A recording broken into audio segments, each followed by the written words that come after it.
So we know monarchy system को पूरी तरीके से एबॉलिश कर दिया गया in the month of February and after that in the month of October provisional government को भी हटा दिया गया।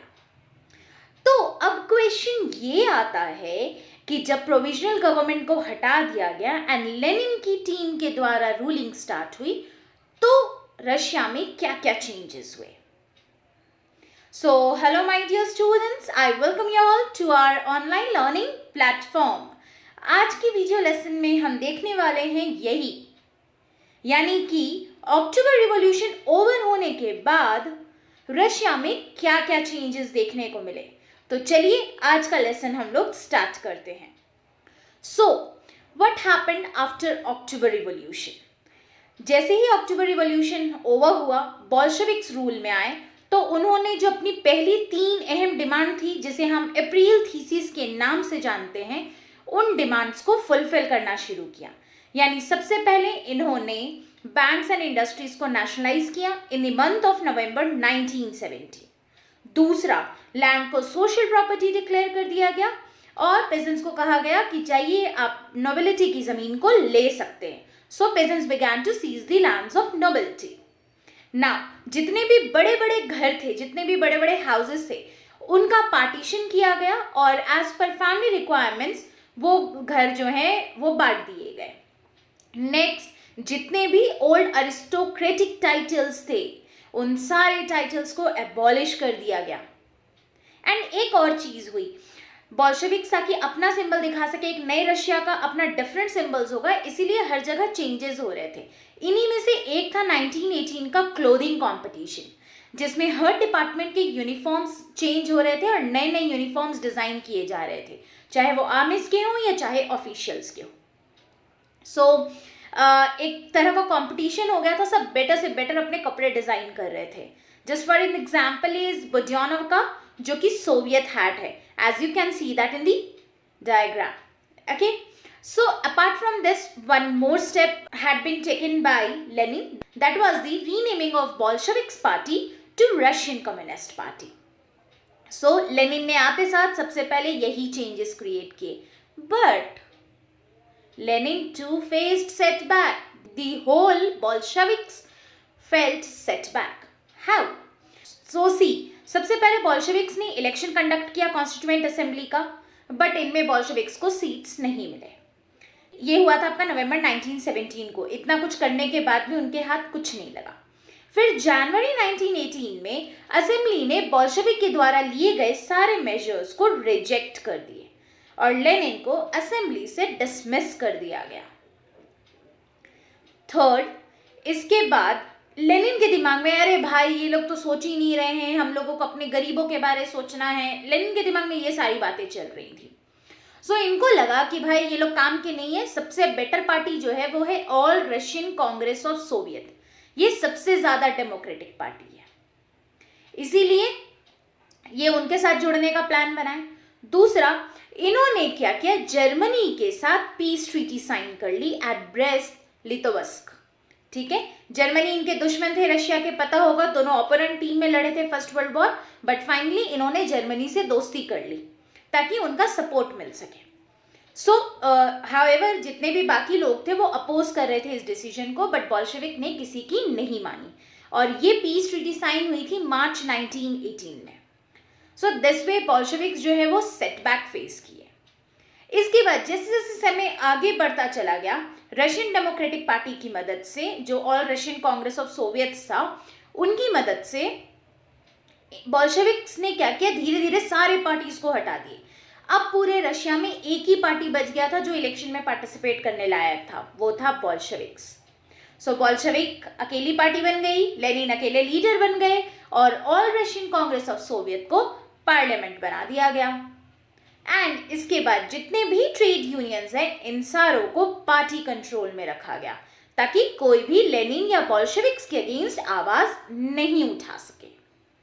सो क्लियर ना? अब इतना अच्छा तो किए भाई, अच्छे अच्छे स्टेप्स इन्होंने लिए, बट यस, बोल्शेविक ने इन सारे अच्छे स्टेप्स में ना एक गलत स्टेप लिया। वो ये था, इन्होंने सबके फ्रीडम छीन लिए। जैसे मैंने पीछे बताया कि ट्रेड यूनियंस का इन्होंने क्या किया, तो ट्रेड यूनियंस को इन्होंने पार्टी कंट्रोल में ले लिया। वैसे ही इन्होंने सीक्रेट पुलिस बनाई, जिसको पहले चेका कहा जाता था, बट बाद में इसे ओजीपीयू और एनकेवीडी का नाम दे दिया गया। ये सीक्रेट पुलिस का काम क्या था, तो ये पब्लिक के बीच में सिविलियन बन के घूमते रहते थे एंड जो भी बोल्शेविक का बुराई करता या लेनिन का जो भी बुराई करता, उन सबको तुरंत जेल में डाल देते। अब मतलब कहीं ना कहीं लोगों से हक छीन लिया गया कि अब वो बोल्शेविक्स और लेनिन के अगेंस्ट कुछ भी नहीं बोल सकते हैं। दूसरा, बहुत सारे यंग राइटर्स एंड आर्टिस्ट थे जो कि बोल्शेविक्स के चक्कर लगा रहे थे ताकि आर्ट एंड आर्किटेक्चर में नए नए एक्सपेरिमेंट्स हो सके। बट जब ये नए नए एक्सपेरिमेंट्स हो रहे थे और इसी समय जब लोगों को पता चला कि भैया उन्हें कुछ बोलने की आज़ादी नहीं है और सेंसरशिप लॉज आ गए हैं, तो इनसे बहुत लोगों के मन में आया कि नहीं, Bolshevik party is not good, हमें ऐसा डेवलपमेंट नहीं चाहिए जो हमारे फ्रीडम के ताक पे लिया गया हो। सो कहीं ना कहीं लोगों के दिमाग में अब क्वेश्चंस उठने शुरू हो गए थे एंड जब ये क्वेश्चंस उठने शुरू हुए, धीरे धीरे कंडीशंस और जब बढ़ने लगी, तब वहां पर पे एक वॉर हुआ जिसे हम सिविल वॉर कहते हैं, क्योंकि ये वॉर एक्चुअली सिटीजन्स का था, यानी कि इसमें पब्लिक पार्टिसिपेट की थी। भाई ये वॉर क्या था, पहले बैकग्राउंड देख लेते हैं। ओके, सो देखो बताते हैं बैकग्राउंड क्या है। याद होगा मैंने बताया था कि अप्रैल थीसिस में लेनिन ने डिमांड किया था कि लैंड का रीडिस्ट्रीब्यूशन होगा। फिर अक्टूबर जब तुम्हारा रिवॉल्यूशन हुआ, उसके बाद उन्होंने सबसे पहला स्टेप भी यही लिया कि लैंड का रीडिस्ट्रीब्यूशन करवाया। तो अब देखो, ये इंडिया के लिए भी था और दूसरे देश में भी होता है। जो किसान होते हैं ना, वही गांव से आके सोल्जर बनते हैं, ठीक है। तो जैसे ही सोल्जर्स को पता चला अरे लैंड रीडिस्ट्रीब्यूशन हो रहा है, तो ये सोल्जर्स क्या किए, काम छोड़ करके अपना जाने लगे गांव की ओर, ताकि इन्हें भी जमीन मिल जाए और ये अपने परिवार के साथ जमीन में खेती करते हुए जिंदगी बिताएंगे। अब इससे आर्मी जो है वो टूटने लगा और आर्मी धीरे धीरे बट गया। ये सारी चीजें हो रही थी, तो इसी बीच नॉन बोल्शेविक सोशलिस्ट जो थे या जो लिबरल क्लास थे और जो ऑटोक्रेटिक सपोर्टर्स थे, ये सारे बोले कि नहीं, बोल्शेविक्स के द्वारा जो स्टेप्स लिया जा रहा है ये सही नहीं है, बोल्शेविक्स को रोका नहीं गया तो आगे चल के ये हमारे लिए डेंजरस हो सकते हैं। सो दे डिडंट वांटेड कि बोल्शेविक की अपराइजिंग हो, नहीं तो उस अपराइजिंग को स्टॉप किया जाए। अब देखो, उस वक्त वहां की सोसाइटी में 3 मेन ग्रुप्स थे। एक तो थे तुम्हारे बोल्शेविक्स, जिन्हें रेड्स भी कहा जाता था। दूसरे थे जार के सपोर्टर्स, जिन्हें हम प्रो जारिस्ट कहते थे या इन्हें हम वाइट्स भी कहते थे। और तीसरे थे सोशलिस्ट रिवोल्यूशनरीज, जो सोशलिज्म की बातें करते थे और जो बोल्शेविक्स के थॉट्स के साथ नहीं सपोर्ट कर रहे थे, ठीक है।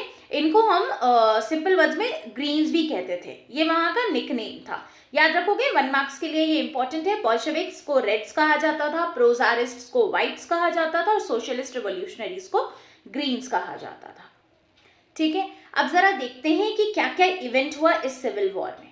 सबसे पहले तो जो नॉन बोल्शेविक सोशलिस्ट थे, लिबरल्स थे और ऑटोक्रेटिक सपोर्टर्स थे, इन्होंने ट्रूप ऑर्गेनाइज किया ताकि ये बोल्शेविक के अगेंस्ट लड़ाई लड़ सके। ओके, इसके बाद 1918 और 1919 में अभी भी रशिया का बहुत बड़ा हिस्सा जो है वो व्हाइट्स और ग्रीन्स के कंट्रोल में था। अब ऊपर से इन व्हाइट्स एंड ग्रीन्स को फ्रेंच, अमेरिकन, ब्रिटिश और जापानीज ट्रूप्स का भी सपोर्ट मिल गया। तो ये सारे लोग मिल करके, अकेला बोल्शेविक एक टीम में था, इनके अगेंस्ट ये लोग लड़ाई लड़े। चूंकि इसमें ऑलमोस्ट ट्रूप्स के थ्रू ही सही, बट सारे पब्लिक पार्टिसिपेट कर रही थी और कंट्री का बहुत बड़ा पॉपुलेशन पार्टिसिपेट कर रहा था, इसीलिए इसे सिविल वॉर कहा जाता है। एंड इस लड़ाई में बहुत सारी लूटिंग, बैंडिटरी एंड फेमाइन ये बहुत कॉमन रहे। लूटिंग यानी लूटपाट करना, बैंडिटरी बंधक बना के रख लेना, एंड फेमाइन जो सूखा उखा पड़ा और खाने की दिक्कत हुई ताकि वॉर के नीड्स को भी मीट किया जा सके। ओके, सो क्लियर है। तो ये हुआ आपका सिविल वॉर में। एंड इनफैक्ट एक और चीज, जो पेजेंट्स, जो बड़े बड़े नॉबल्स का जमीन छीन लिए थे ना, अब यही नॉबल्स लोग और जो बड़े लोग हैं ये क्या करने लगे, पेजेंट्स के अगेंस्ट हार्श स्टेप्स लेने लगे, जैसे मारने पीटने लगे, उन्हें धक्के देके बाहर निकालने लगे। अब देखो, हार्श स्टेप्स तो लिए। अब इन सारे स्टेप्स के कारण जो नॉन बॉल्शेविक्स का सपोर्ट था वो भी धीरे धीरे डिक्लाइन करने लगा, क्योंकि देखो मेजॉरिटी पॉपुलेशन पेजेंट था, और पेजेंट के फेवर में कौन काम किया था? पेजेंट के फेवर में काम किया था आपका बॉल्शेविक्स। एंड अब जो हो रहा था वो पेजेंट्स के इंटरेस्ट के अगेंस्ट काम हो रहा था, तो ऑब्वियस ही बात है पेजेंट तो उनके फेवर में जो काम करेंगे उनको सपोर्ट करेंगे। तो देखते देखते नॉन बॉल्शेविक्स का सपोर्ट जो है वो डिक्लाइन होने लग गया। क्लियर? नाउ अब बात करते हैं ये जो सिविल वॉर हुआ है इसमें जीता कौन?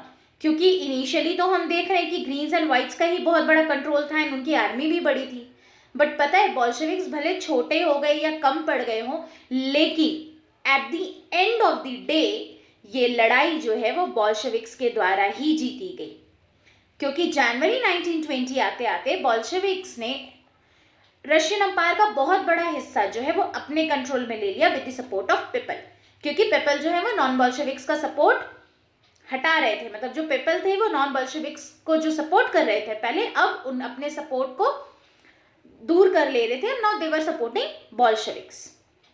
ओके, इसके अलावा बॉल्शेविक को नॉन रशियन नेशनलिस्ट्स और मुस्लिम जैडिडिस्ट्स का भी सपोर्ट मिला। हाउएवर वैसे एरिया में जहाँ पर पे खुद रशियन कॉलोनिस्ट थे जो कि खुद बॉल्शेविक्स बन गए थे या बॉल्शेविक के हिस्से बन गए थे, वहाँ पर पे कोऑपरेशन का कोई फायदा नहीं हुआ, क्योंकि भाई वो कॉलोनिस्ट थे तो उनको ऐसे भी पब्लिक सपोर्ट नहीं कर रही थी। तो उन जगहों से वो बॉल्शेविक्स भले बन गए हो वहाँ पर पे, लेकिन वहाँ से सपोर्ट नहीं आया, कोऑपरेशन नहीं आया। क्लियर है? तो ये था आपका सिविल वॉर। बट यस, एक नया कंफ्यूजन क्रिएट हो गया। लेनिन आए थे सोशलिज्म लेकर के, उनका आइडिया था कि हमें सोशलिज्म लाना है, बट यहाँ पर पे लेनिन के आने के बाद वो सोशलिज्म एलिमेंट आया तो सही, बट जो फ्रीडम है, जो बेसिक फ्रीडम्स थे वो छीने जाने लगे। वैसे ही नॉन रशियन नेशनलिस्ट जो थे वो भी अपने सोशलिस्टिक आइडिया से डाइवर्ट कर गए। जैसे कि एग्जाम्पल देखो, खीवा जो कि सेंट्रल एशिया में, वहां पर पे बॉल्शेविक कॉलोनियलिस्ट जो है इन्होंने लोकल नेशनलिस्ट का ब्रूटली मसाकर किया, ये कहते हुए कि हम सोशलिज्म को बचा रहे हैं। सो अब पब्लिक के दिमाग में कंफ्यूजन आना शुरू हो गया कि आखिर बॉल्शेविक गवर्नमेंट चाहता क्या है, आखिर बॉल्शेविक गवर्नमेंट क्या रिप्रेजेंट कर रहा है। मतलब whether they are thinking about us और whether they are thinking about themselves. Voting के समय तो था कि हाँ वो सोशलिस्ट हैं, वो पब्लिक के बारे सोचते हैं, सबके बारे सोच रहे हैं, बट उनकी जो बहुत सारी एक्टिविटीज है उनको देख के ऐसा नहीं लग रहा है कि they are thinking about the people, they are thinking about the public. So many were confused regarding this. Clear है ना? अब देखो, अब लेनिन क्या किए, सारे एरियाज को तो कंट्रोल कर लिए, अब इनको मिलाकर के लेनिन ने फॉर्मेशन किया यूएसएसआर का। किसका फॉर्मेशन किया? USSR, United states of Soviet Russia. ये बेसिकली सोवियत यूनियन था, ठीक है। इसमें जितने भी रशियन के आसपास एरिया थे या जो रशियन अंपायर था उस समय का, उन सबको मिलाकर के बॉल्शेविक्स ने इसका क्रिएशन किया इन दिसंबर 1922। हाउएवर इसमें एक इंटरेस्टिंग चीज ये हुई कि जो नॉन रशियन नेशनलिटीज थे इनको थोड़ा ज्यादा पॉलिटिकल ऑटोनॉमी दे दिया गया ताकि ये इनके साथ जुड़े रह सके। क्लियर है? सो अब ये हो गया यूएसएसआर का फॉर्मेशन। बट अब जरा देखते हैं इसका रिजल्ट्स क्या था। तो जो बॉल्शेविक्स के अनपॉपुलर पॉलिसीज थे ये लोकल गवर्नमेंट को फोर्स कर रहे थे, जैसे कि फॉर एग्जाम्पल नोमैडिज्म पे रोक लगाना। वैसे ही जो ये कोशिश कर रहे थे कि अलग अलग नॉन रशियन नेशनलिटीज को अचीव कर ले, को विन कर ले, वो भी ये पार्टली सक्सेसफुल रहे, उस चीज में पूरी तरीके से सक्सेसफुल नहीं रहे। नो डाउट बहुत सारे नॉन रशियन नेशनलिटीज इनके साथ जुड़े, बट हम ये नहीं कह सकते हैं कि ये पूरी तरीके से सक्सेसफुल रहे। अब जब यूएसएसआर का फॉर्मेशन हो गया तो अब बारी थी पूरी सोसाइटी को सोशलिस्ट बनाना प्रॉपर तरीके से, जैसा लेनिन सपना देखते थे। बट आखिर ये किया कैसे गया, तो इसको हम लोग देखेंगे नेक्स्ट लेसन में। बट येस, आई होप कि आज इतना समझाया है अच्छे से क्लियर हो गया है। एक बार हम लोग रिकैपुलेट कर लेते हैं कि हमने आज क्या क्या पढ़ा है। पहले हमने देखा कि अक्टूबर रिवॉल्यूशन के बाद क्या क्या चेंजेस हुए, जिसमें मैंने बताया कि लेनिन ने जो डिमांड्स रखे थे अप्रैल थीसिस के थ्रू उन सबको पूरा किया। इसके अलावा यूनिफॉर्म्स न्यू डिजाइन किए गए, अरिस्टोक्रेटिक टाइटल्स को एबॉलिश कर दिया गया एंड एटसेट्रा। इसके बाद हमने देखा कि लेनिन ने इतने अच्छे स्टेप्स उठाए बट फिर भी कॉन्स्टिट्यूएंट असेंबली में इनको कोई सपोर्ट नहीं मिला। तो उनको ऐसा फील हुआ कि इनसे बेटर तो जो रशियन सोवियत है वो ज़्यादा सही है, वो ज़्यादा डेमोक्रेटिक है। तो ये उनसे जाके मिल गए और दूसरा जर्मनी से इन्होंने दोस्ती कर ली मनाही के बावजूद। देन फिर हमने देखा कि इस तरीके से क्या हुआ, एक सिविल वॉर सिचुएशन क्रिएट हो गया जिसमें बोल्शेविक्स एक टीम में हो गए, बाकी तुम्हारे आगे ग्रीन्स एंड व्हाइट्स जो है वो एक टीम में आ गए, जिनको बाहर के देशों से भी सपोर्ट मिला।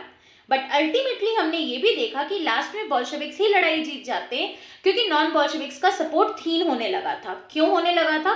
क्योंकि इन्होंने पेजेंट्स को मरवाया, पिटवाया। नोबल्स जो है वो पेजेंट्स वगैरह को मार पीट रहे थे, एक्चुअली इंटेंशनली नहीं किया, but that was a part of it. Okay, so इस तरीके से बोल्शेविक का सपोर्ट बढ़ा। Moreover non Russian nationalities का भी इनको सपोर्ट मिला। फाइनली सिविल वॉर जीते बोल्शेविक, और जैसे ही उन्होंने ये लड़ाई जीती, इसके बाद इन्होंने पूरे रशियन एम्पायर को मिला करके सोवियत रशिया का फॉर्मेशन किया, यानी कि यूएसएसआर का फॉर्मेशन किया, जिसमें नॉन रशियन नेशनलिटीज को कुछ ऑटोनॉमी दे दी गई, पॉलिटिकल ऑटोनॉमी दे दी गई। क्लियर है? एंड फिर हाउएवर हमने ये भी देखा कि लेनिन ने इतनी सारी कोशिशें की, बट इनमें कुछ अचीवमेंट्स उन्हें नहीं मिले, जैसे कि उन्हें सारे नॉन रशियन नेशनलिटीज का सपोर्ट नहीं मिला।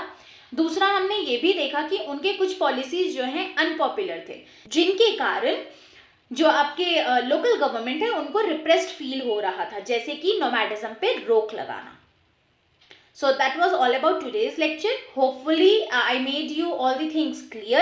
However, अगर कहीं कोई doubt है तो you can ask that in the comment section.